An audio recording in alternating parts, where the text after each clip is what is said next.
All right, welcome back to another episode of Life Along the Streetcar, where we like to cover all of the social, cultural, and economic impacts happening within the urban core, and we define that as University of Arizona to a mountain. And we're proud of the fact that we like to uncover hidden gems in this community, and I think that's what today's show is going to be all about, because we have an up-and-coming artist, someone who is new to me, but I've had a chance to listen to her music, and I'm excited to be talking to her at this stage so that when she's famous, I can say, oh yeah, I knew her way back then. So I want to welcome in Aivila. Thank you for joining us today. Thank you for having me, Tom. I'm so excited to be here. So I understand from the Enrique Aldana that you are a musician. You like the music. I am. I'm a vocalist and a writer, musician. Yep. Okay. So let's talk a little about you first. Tucson, not your hometown. No. Houston, Texas is my hometown. Okay. How long have you been here? I've been in downtown Tucson since January. In Tucson as a whole for about a year. Okay. And how are you finding Tucson?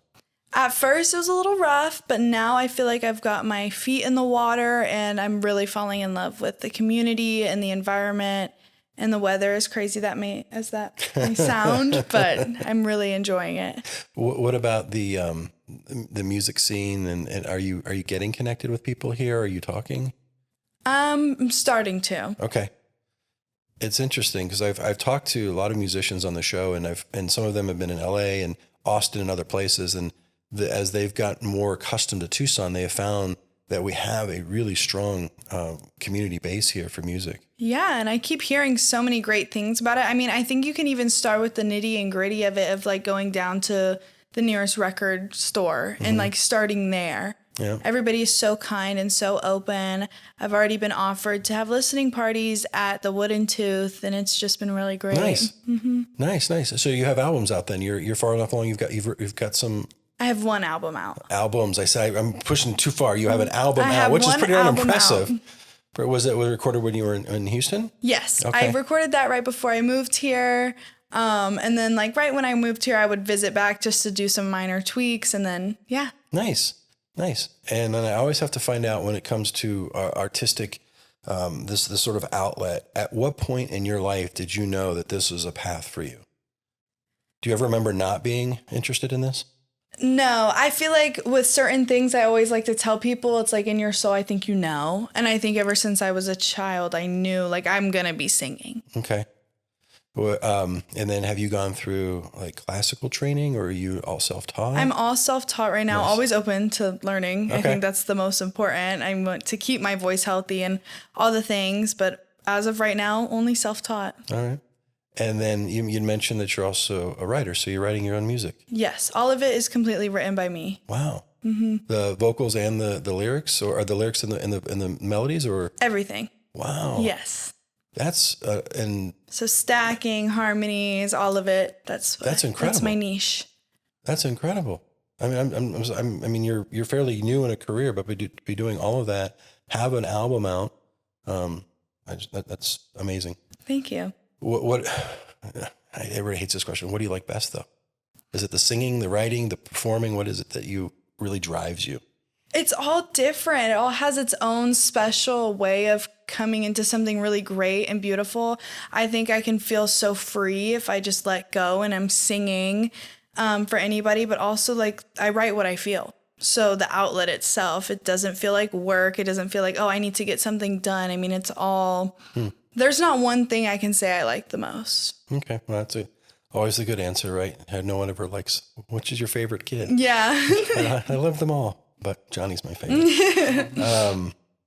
Interesting. So that was going to be a question about your lyrics, because I listened to a few songs on Spotify, and there's an emotional weight. Like your lyrics are fairly heavy in some regards, and honestly, from an outside perspective, it's something that I would expect to see for maybe a more seasoned musician, someone that's further along in their career. But to hear this as sort of a first album, and these are these, and I don't want to get too much into your personal life, but are these you? Are they observations? I mean, where do you come up with this inspiration for this? It's all me. When it comes to my album Reflection that's out right now, I take you through the motions, and it almost, that one tells a story in a way. So if you start from the beginning, it can start as, oh, I'm feeling this connection. And by the end, it's, you went through the relationship and now you're learning to heal. So for that, it's all me. I really struggle to put pen to paper if it's not genuine. So anything written was exactly how I felt in that moment. I have some projects where I can take a step back and be like, if I felt this way, this is how it would make me feel. So that's one, like in your head, I wrote that in a sense of, I'm too scared to leap into a relationship or really trust anybody. But if I did, this would be the reservations I'm having with myself during the process of starting to trust. So you become your own therapist. Yeah, pretty much at this point. You're putting yourself into all these different positions. And how would I react to that? Exactly. Do you ever go back and listen and say, oh no, I was way wrong. That is not how I. All the time. No. All the time. I think that's the beauty in it is I can look back and be like, wow, I was really being dramatic. No. Even then. Well, the song that resonated really well with me, and I don't know if it was on the album. I think it was a newer release, but it was called Gone. Yeah.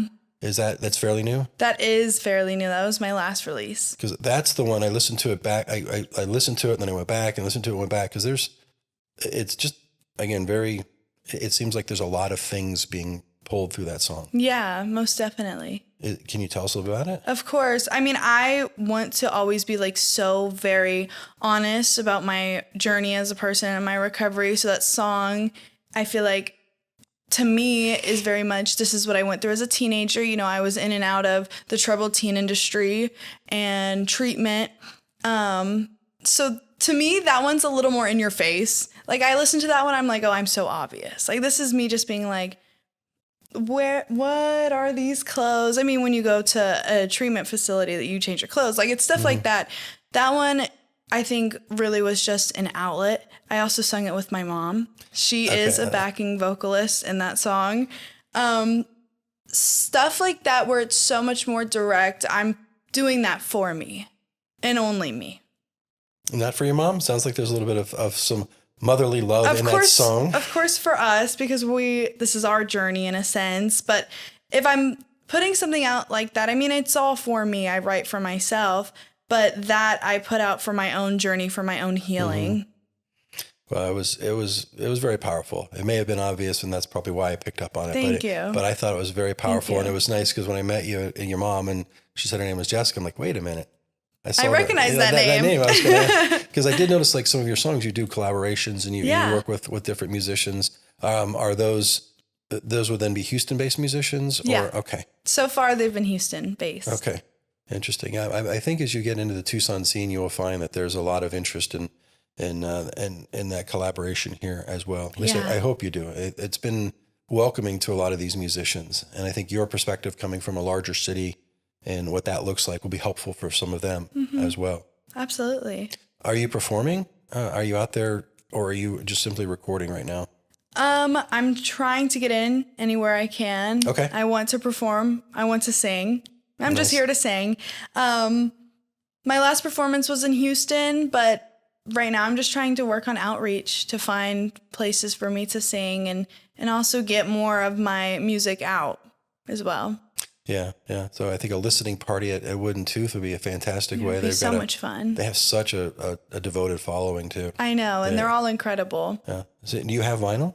I do. I'm in the process actually. Okay. I just got my first test pressing in the mail for Reflection, so that is underway, happening very, very soon. That's such an interesting world for me because vinyl was what it was, and then if you had vinyl, you're so old school, and now it's such a popular way to listen to it. What is it about the vinyl that makes the experience different than maybe electronic or downloading? Well, I think you can go in and have no idea what you're going to leave with when you walk into a record store. Simply picking up something just because it looks interesting. It gives you don't know what you're going to get. You're going to get so much more of an authentic listen. You may find something you've never even knew sound could sound like. And that's a really great experience in my opinion. Do you feel that there's any difference in the actual, does the music come across differently in vinyl than in other outlets? I think it can. Vibrationally and through all that, I think it most definitely can. It can be more of a raw experience rather than just opening up a screen and picking something. Interesting. And you said something that just reminded me when I was listening to Gone. I was driving and there's, as you're talking through what I think is probably some dark periods in your life, there's a really heavy bass line that vibrates. And I actually stopped the music because I thought there might be something wrong with my car. It's like, what is that? What is that? And then when I listened to it, it's like, it like physically pulled me into the song. I thought that was so creative. Oh, thank you. Is that intentional or was I just making things up? I think everything's intentional, but I think that might have been a coincidence. Dang it. I think I thought you but were. I will take it. She's brilliant. I will take it. I do try and do things like that with my stacking and my harmonies because I like to use my voice as an instrument. I can't play any other instruments, so might as well make my voice sound like this or give this effect. Mm-hmm. Well, there's definitely that bass line. If you listen to it again, I think it physically put me into your song and I kind of felt like I was sort of experiencing some of that I don't want to say darkness, but some of that heaviness as you were doing incredible. it. So yeah, it was probably intentional. You just didn't realize it was so intentional. Right. It just felt right. Most definitely intentional, just letting go. So is Gone part of a new album you're working on? No, I wanted Gone just to be as is. I really just wanted it out. It was like an anniversary for me when it was put out. So I thought like I'd rather take back the day for myself and do something productive with it. So I actually wanted to put Gone out a year ago before and it wasn't ready. But this time I texted my team and I was like, guys, let's just do it. I don't care about promotionals. Like I just want this out. Mm-hmm. Your team, can you tell me a little about your team? Yeah, I work with So South back in Houston. There's music distributors. They're really great. They've been helping me throughout the process. They give me obviously the most freedom with everything. I basically tell them what I want in a sense and it gets done. And then your style of music, how would you describe it to someone who hasn't listened to your music before? Gosh, that's always such a hard question because there's pop and then I'd say there's R&B, but also my true sound, I feel like, which I explore so much more in my next project, my second album, and these upcoming releases that I have is soul. Okay. You can feel that in your voice. Your voice has a very interesting range because you definitely can hear like the higher the pop, but you can feel that soul coming through in some of those songs as well. So I was very impressed with the range. And I'm not a music person. Like I love music, but I don't fully understand music. Yeah. But sometimes I'll hear things and think, wow, that is just, from a layperson's perspective, it's just incredible to have that sort of depth of voice that you have. And so early in a career, it seems like those, again, are things that would be learned over time. But you're kind of coming out of the gate with that, which is fantastic. Thank you. Well, always have to ask the artist this. Who influences you? Like, what are you doing to stay creative and vibing like this? Well, for one, who influences me? I take a lot of inspiration from Amy Winehouse, but that's always such a hard question for me to ask because I find that no one really, I haven't been able to like subject myself to one specific person. Like I love Ariana Grande and all that she does with her stacking and her harmonies and like she's just insane. I want to see what her Pro Tools looks like. It's wild what I've heard that woman does, but also from the rawness and sadness that would come from like Amy Winehouse and her lyricism has always really, really stuck out to me. I love everything to be poetic. I think the most important thing about music is that it's, at the end of the day, it's art and it's subjective. So I want to write for people to relate to it in any way possible. I feel like Amy Winehouse most definitely did that, even though it was so specific to her. I could take that and I can turn it into something about me. And I really hope that people can do that with my music as well. Well, I think you can feel that, especially, and again, I listened to a very little sampling of it, but there was definitely things in there that were universal. And that's why I was asking you earlier if they were specific to you, because they did seem like they could apply for, maybe you'd observe that. But knowing that you've kind of gone through this, I think other people, as they're listening, will be like, I recognize that. And maybe some of the things you think are obvious that I didn't think were obvious because I haven't had your journey. I think other people might latch on to that and say, I know where she is. I know where she's been. I know what she's talking about. Exactly. Yeah, I think it's fabulous. That's exactly what I go for with it.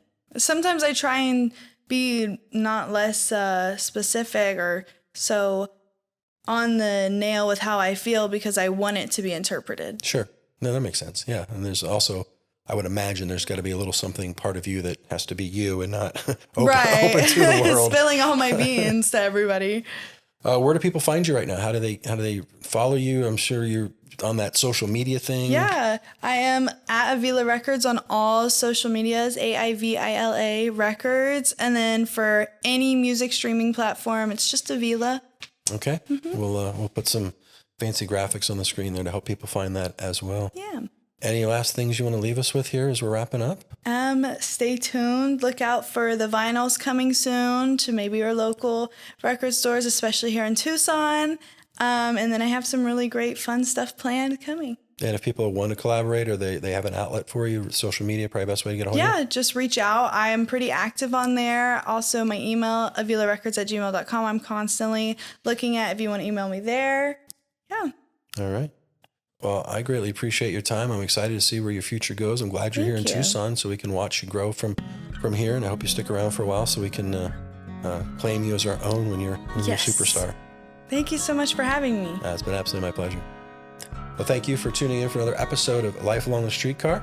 Each week, we like to bring you those hidden gems, the people that are making things happen within the urban core. Of course, our music for the show comes from Ryan Hood. Each week, they give us the opportunity to play their song, Dillinger Days. James Portis is our executive producer. My name is Tom Heath. I have the privilege of being your host. And I do encourage you, as I'm learning about this social media stuff, to like, subscribe, and share. I've never used that phrase on the show before. So click some buttons and make us more famous than we are right now. I hope you tune in every Sunday for more Life Along the Streetcar. And until next time, stay curious, Tucson.